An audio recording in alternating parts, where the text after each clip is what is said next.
Hey fourth graders, so today we're going to continue with our addition and subtraction with fractions, but today we're going to look at it specifically with mixed numbers. Now we haven't talked about mixed numbers yet this school year. You've probably talked about mixed numbers in the past, and you've probably seen mixed numbers if you've looked at recipes at all. But sometimes when we are talking about fractions and when we're talking about parts of a whole, sometimes we have some wholes and then some parts of a whole.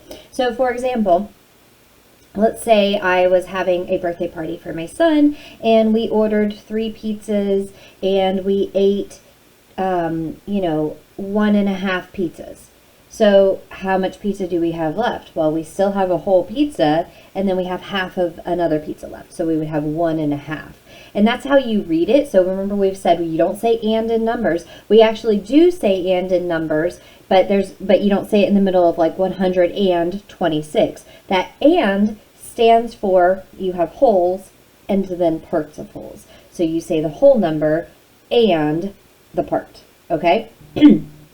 So let's take a look at what a mixed number would look like first, all right? Let's say we have 2 3/4, all right? So you can see right here we have our whole number and our part, and I would read this number 2 3/4. I don't say 2 3/4, 2 3/4. Okay, so it's really important that you're understanding how to say the number as well. 2 3/4. Okay, it's not 2 3/4, 2 3/4, 2 3/4.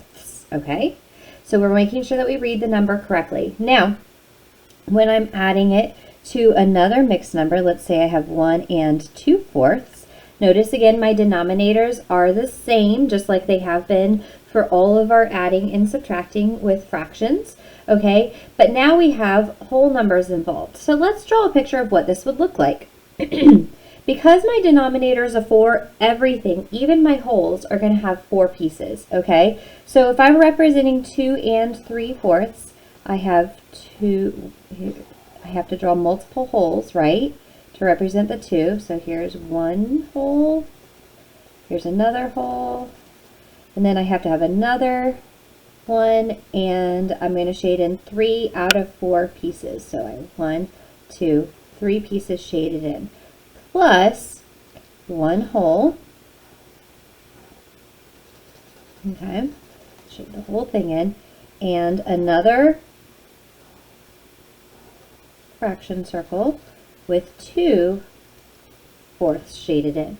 So now I'm combining this together. What I usually do, and you can do it either way, you can add your wholes and then add your parts, or add your parts and then add your wholes. It doesn't really matter one way or another. So I have 1, 2, 3 wholes, right? And then look here. I have 1, 2, 3, 4, 5 fourths. Now, I want you to take a look at this right here. I have 3 5/4. Well, there's something wrong with that. I can't have a mixed number that has a fraction greater than 1. I can't have that. So if I were to draw a picture of this to represent this, okay, I have my 3 wholes, right? So I have 1, 2, 3, and then I need to shade in 5/4. So 1, 2, 3, 4. Oh, I have to draw another one. 5. All right. So again, if I'm using my fraction pictures, well, 3 5/4 is the same thing as 1, 2, 3, 4 1/4. And that would be the right answer, 4 1/4. Okay. So there's a little bit more involved with adding mixed numbers, right? Because we have to think about the wholes, we have to think about the parts, and we have to make sure that our mixed number is represented correctly. But it's the same thing. You're still adding the numerators together and adding the whole numbers. If I just looked at that, right, 2 plus 1 is 3, 3 plus 2 is 5, and then I just have to use my picture to help me to change this into its proper form. Same thing when we're subtracting. All right, let's say I have 4 let's see here, 2, 6, and I'm going to take away 3 1/6. All right. 4 and 2/6 minus 3 and 1/6. I could draw a picture to represent this. Let me turn my camera down a little bit. All right. So I have 4. Oh, of course, I picked 6. That's harder to draw. That's all right. 1, 2, 3, 4. All right, and these are the holes, so the whole thing shaded in. And then I have to do 2, 6.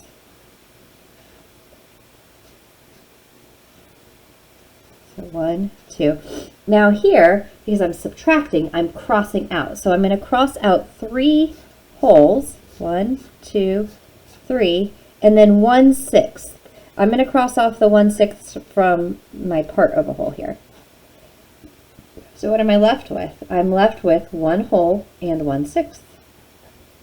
Right? Even if I do 4 minus 3 is 1, 2 minus 1 is 1, and then we have our 6. Okay? So all we're doing is we're drawing the fraction models and then representing, either putting them together, counting them together, or taking away by Xing out. All right, let's look at one more example with the fraction models. And then you can get to work on yours. Okay, so let's say I have 3 and 1/8 minus 1 and 5/8. 3 and 1/8 minus 1 and 5/8. All right. So I'm going to represent this. I'm going to take my bigger number and I represent that with a picture. All right. You can do rectangles. You can do circles. Apparently I'm choosing to do rectangles right now for whatever reason. All right. So here's my 3 holes. 1, 2, 3 holes. And then I have to draw another one to represent the 1/8.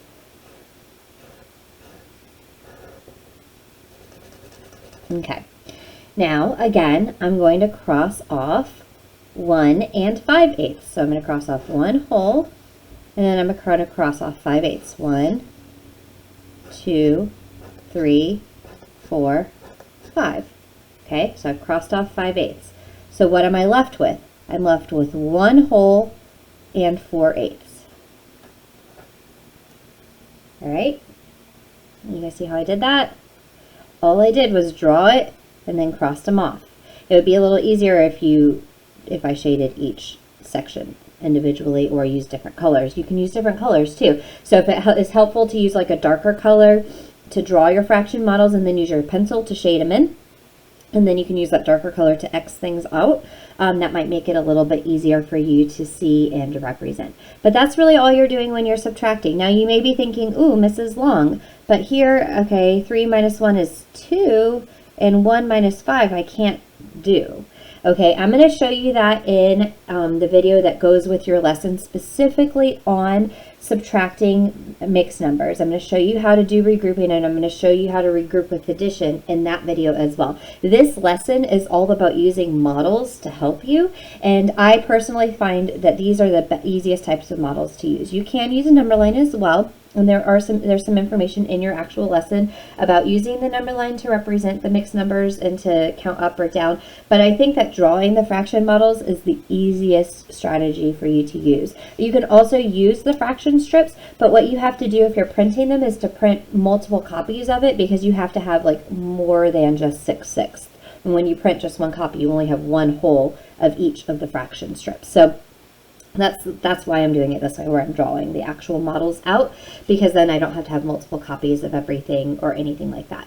As always, if you have any questions, please let us know. But I think that drawing the fraction models out is pretty easy to do, and all you're doing is shading and combining or representing that first number and then crossing out, just like we were doing when we were subtracting just fractions from fractions or adding fractions to fractions. Okay?